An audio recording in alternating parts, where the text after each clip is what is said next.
तो बच्चों अब देखते हैं हम chemical properties of base. Last videos में हमने बात की थी केमिकल प्रॉपर्टीज़ ऑफ एसिड्स की।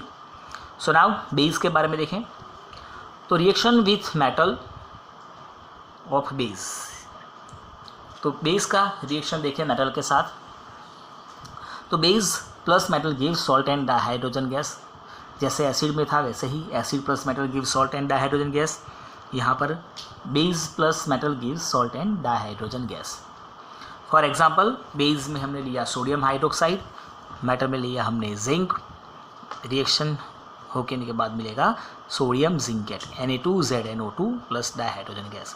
ये अभी एग्ज़ाम में 2020 के एग्ज़ाम में ये इक्वेशंस पूछा गया था। Reaction with sodium zinc with sodium hydroxide, it gives sodium zincate। Second जो है point, reaction with metal carbonate या तो फिर मेटल हाइड्रोजन कार्बोनेट, जैसे सोडियम कार्बोनेट है या सोडियम हाइड्रोजन कार्बोनेट है। So base do not react with metal carbonate और मेटल हाइड्रोजन कार्बोनेट। वो बेस जो है वो कार्बोनेट के साथ रिएक्शन नहीं दे सकता। Third, acid plus base gives salt and water. तो एसिड और बेस का जो रिएक्शन है ये आगे आ चुका था एसिड की प्रॉपर्टीज़ में। It is known as neutralization reaction. ये था न्यूट्रलाइजेशन रिएक्शन। तो एसिड प्लस बेस रिएक्शन करेंगे तो मिलेगा आपको salt, neutral salt. And the fourth one is reaction of non metal oxide with base. Non metal oxide का base के साथ रिएक्शन। तो बेस हमने लिया कैल्शियम हाइड्रोक्साइड, स्लेट लाइम का सॉल्यूशन जो होता है वो हमने ले लिया, चूने का पानी के साथ रिएक्शन, उसमें से कार्बन डाइऑक्साइड गैस पास करेंगे तो आपको मिलेगा कैल्शियम कार्बोनेट। ये वही एक्सपेरिमेंट है जो हम 6th-7th में स्टैंडर्ड में भी किया करते थे कि वो थोड़ा पानी लेकर, चूना वाला पानी लेकर उसमें एयर ब्लो करेंगे तो उसमें कलर चेंज होता है, milky colour, because of the formation of calcium carbonate. ठीक है, तो is the reaction of base with non metal oxide gives salt and water. तो ये कुछ 4 प्रॉपर्टीज़ हैं, chemical properties of the base. Now what do all acids and bases have in common. Acid और base दोनों में, सभी acid में और सभी बेस में क्या कॉमन होता है? तो all acids have H+ ion. हर एक एसिड के अंदर H+ आयन होता है and this H+ ions are responsible for the acidic properties. Acid की जो एसिडिटी होती है, एसिडिक प्रॉपर्टी जो होती है, it is because of H+ ion. Whereas all bases have OH- hydroxide ions and these hydroxide ions responsible for their basic nature। तो base की basicity depend on the hydroxide ion whereas acidity depends on the H+ ion. तो जितने H+ ion ज़्यादा होंगे उतना acidity ज़्यादा होगा, जितना OH- आयन ज़्यादा होंगे उतना बेसिसिटी ज़्यादा होगा। So here guys next topic is acid and base in water solution. अगर इन दोनों को हमने पानी में डाला तो क्या होगा?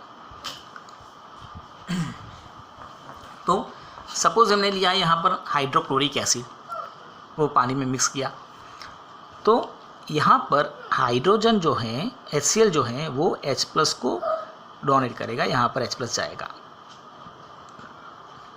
और Cl- अलग हो जाएगा, तो बनेगा H3O+ ion known as hydronium ion. इसको क्या कहेंगे?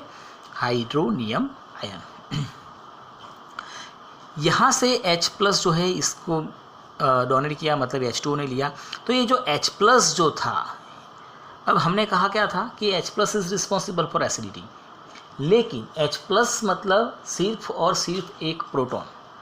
हाइड्रोजन के बारे में आप जानते होंगे, हाइड्रोजन तो उसके अंदर क्या होता है भाई, एक प्रोटॉन होता है और एक इलेक्ट्रॉन होता है, न्यूट्रॉन तो होता ही नहीं है। अब उसमें से एक इलेक्ट्रॉन भी उसने दे दिया, तब जाकर वो बनता है H+ आयन। ठीक है, ऐसे सिचुएशन में H+ becomes very unstable, so it can react with the H2O to produce hydronium ion. So हमने जो कहा था कि भी एसिड की एसिडिटी जो H+ से रिस्पॉन्सिबल होती है, लेकिन H+ तो होता ही नहीं, क्योंकि H+ जैसे प्रोड्यूस होता है वो तुरंत कन्वर्ट होता है HCO+ आयन में, हाइड्रोनियम आयन में.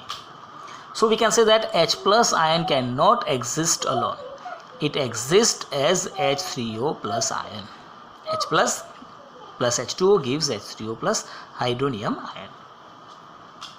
Whereas in case of the base, NaOH plus H2O gives Na plus OH minus. तो यहाँ पर OH- मिलेगा जो बेस बनाएगा, यहाँ पर H2+ बनेगा जो एसिडिटी. ठीक है. एक और टर्म आगे भी आया था, अल्कलीज. अल्कलीज क्या होता है? All bases do not dissolve in water. हर एक बेस जो है वो पानी में डिजोल्व नहीं होता है, लेकिन जो होता है उसको कहा जाता है अल्कली. तो an alkali is a base that dissolve in water. For example sodium hydroxide, potassium hydroxide, calcium hydroxide, ammonium hydroxide, ये सब जो हैं वो पानी के अंदर डिजोल्व हो सकते हैं. So we can say that all alkalis are base, but all bases are not alkalis. हर एक अल्कली बेस हैं, लेकिन हर एक बेस अल्कली नहीं होता है, क्योंकि हर एक बेस पानी में डिजोल्व नहीं होता है, इसीलिए उसको अल्कली नहीं कहा जाता है. तो the alkalis which are dissolve in water, जो पानी में डिजोल्व होते हैं उसी को अल्कली कहा जाता है. Important point guys, precautions must be taken while mixing acid or base with water. जब पानी और एसिड को मिक्स किया जाता है तो पानी के अंदर एसिड या एसिड के अंदर पानी दोनों सेम नहीं होता है. अगर आप एसिड के अंदर पानी डालेंगे तो हो सकता है कि इट विल फ्लटर, और वो जो स्प्लटर होकर आपकी स्किन के ऊपर गिर सकता है. पानी के अंदर एसिड डाला जाता है कि पानी के अंदर जब आप एसिड डालेंगे तो पानी और एसिड के बीच में जो रिएक्शन होता है which is highly exothermic reaction, और वो जो हीट रिलीज़ हुई है वो वाटर एब्जॉर्ब कर लेता है. अगर आपने एसिड के अंदर पानी डालेंगे तो हीट जो प्रोड्यूस होगी वो एसिड एब्जॉर्ब नहीं करेगा, और it should be dangerous for you. Second thing, जब आप उसके अंदर एसिड को पानी के अंदर मिक्स करें, कंटिन्यूसली उसको स्टीरिंग करना पड़ेगा, तो जो भी हीट आती है वो सब उस पानी के अंदर स्प्रेड हो जाए. व्हेन एसिड और base is mixed with water they become dilute. जब आप पानी के अंदर एसिड या पानी के अंदर बेस डालते हैं तो वो डाइल्यूट होता है. इसका मतलब होता है कि H3O+ आयंस के जो नंबर्स होंगे या OH- के आयंस के जो नंबर्स होंगे वो डिक्रीज होते हैं पर यूनिट वॉल्यूम. मतलब जितना पानी डालेंगे आप उतने H3O+ आयन या तो OH- की आयन की जो कॉन्सेंट्रेशन है वो डिक्रीज होता है. स्ट्रेंथ ऑफ एन एसिड और बेस. एसिड जो होते हैं उसकी अगर या बेस की जो स्ट्रेंथ होती है, तो मैंने जैसे कहा कि भाई H+ ions is responsible for the acidity, and same way OH- is responsible for the strength of base. तो strength of acid and base depends on the numbers of H+ ions or OH- ions produced respectively. So with the help of universal indicator जो pH indicator जिसको कहा जाता है, we can find the strength of an acid or base, and this indicator is called pH scale. pH potence of hydrogen मतलब होता है power of hydrogen.